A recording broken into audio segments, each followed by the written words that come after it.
नमस्कार साथियों, आप देख रहे हैं जौनप्रिया जी के चैनल। और आज की ये वीडियो हर उस किसान के लिए बहुत जरूरी है जो सोचता है कि अभी तो पीएम किसान का पैसा आ रहा है, आगे भी आता रहेगा, अभी तो सब ठीक है। अरे फार्मर आईडी से क्या ही फर्क पड़ता है। लेकिन भाई, आज मैं आपको जो बताने जा रहा हूँ वो अगर आपने समय रहते नहीं समझा तो आने वाले समय में बहुत से लोगों का 2000 रुक सकता है। बहुत से किसानों को सरकारी योजनाओं से बाहर किया जा सकता है, और तब सिर्फ अफसोस ही रह जाएगा कि मैंने आपको डराने के लिए नहीं आया हूँ, मैं आपको सच्चाई समझाने आया हूँ। क्योंकि जो संकेत अभी मिल रहे हैं, जो सिस्टम में बदलाव हो रहे हैं, जो जगह जगह कैंप लगाए जा रहे हैं, वो सब एक ही बात बता रहे हैं कि अब फार्मर आईडी को हल्के में लेना भारी पड़ सकता है। देखिए भाई, मैं पहले फार्मर आईडी को लोग मजाक में ले रहे थे। लोग कह रहे थे कि अरे ये तो ऐसे ही बनवा रहे हैं, अरे इससे क्या होगा, पीएम किसान तो वैसे ही आता है। लेकिन अब जो माहौल बन रहा है, जो दबाव दिख रहा है, उससे साफ लग रहा है कि आने वाले समय में हर किसान योजना को फार्मर आईडी से जोड़ा जा सकता है। और सबसे बड़ा डर ये नहीं है कि फार्मर आईडी बन रही है, सबसे बड़ा डर ये है कि लाखों लोगों की फार्मर आईडी बन ही नहीं पा रही है। कहीं फॉर्म आगे नहीं बढ़ रहा है, कहीं सबमिट नहीं हो रहा है, कहीं जमीन मैच नहीं कर रही है, कहीं नाम मैच नहीं कर रहा है, कहीं रिकॉर्ड ऑनलाइन नहीं है। और जो लोग असली किसान हैं वही सबसे ज्यादा परेशान है। अब आप जरा सोचिए, इस देश में कितने लोगों की जमीन आज भी दादा परदादा के नाम पर है। कितने लोग ऐसे हैं जो बटाई पर खेती करते हैं, किराए पर जमीन लेकर फसल उगाते हैं, दिन रात मेहनत करते हैं। क्या वो किसान नहीं है?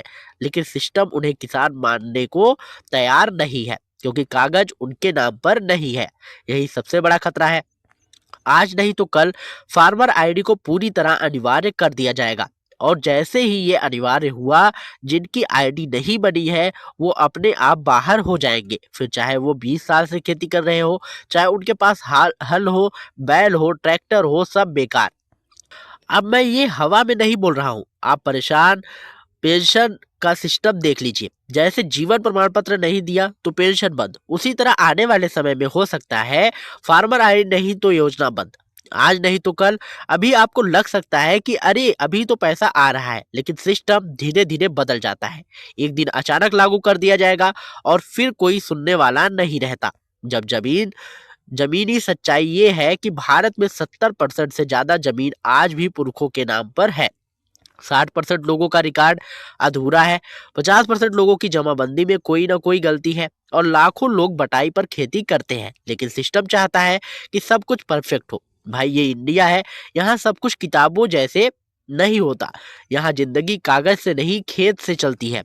सबसे बड़ा अन्याय ये है कि जो असली किसान है वही बाहर हो रहे हैं, और जिनके पास सिर्फ कागज है लेकिन कभी खेत में गए ही नहीं, वो अंदर आ रहे हैं। क्या ये सही है? आप ही बताइए। अब मैं जौनपुरिया जीके के माध्यम से सरकार से सीधी और साफ मांग करता हूं कि फार्मर आईडी सिस्टम में वंशावली अपलोड करने का विकल्प दिया जाए। अगर जमीन दादा के नाम है तो वंशावली दो, अगर जमीन परदादा के नाम है तो वंशावली दो, लेकिन किसान को बाहर मत करो। क्योंकि अगर ये नहीं हुआ तो आने वाले समय में करोड़ों किसान धीरे धीरे सिस्टम से बाहर कर दिए जाएंगे, और तब सिर्फ पछतावा बढ़ेगा, बचेगा। आज मैं आपसे सिर्फ एक काम चाहता हूं, अगर आप चाहते हैं कि किसी का हक ना छिने, अगर आप चाहते हैं कि कोई असली किसान ना छूटे, अगर आप चाहते हैं कि सिस्टम इंसाफ करे, तो इस वीडियो को लाइक करो, शेयर करो, और कमेंट में लिखो वंशावली विकल्प जरूरी है। और ये भी बताओ कि आप किस राज्य से हो, किस जिले से हो, और आपकी जमीन किसके नाम पर है।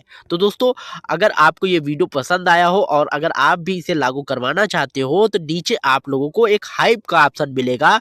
उसे हाइप, इतना हाइप दो कि ये वीडियो जो है वायरल हो जाए और सरकार तक ये बात पहुंच सके। मिलते हैं नई वीडियो में नई अपडेट के साथ, तब तक के लिए जय हिंद, जय भारत।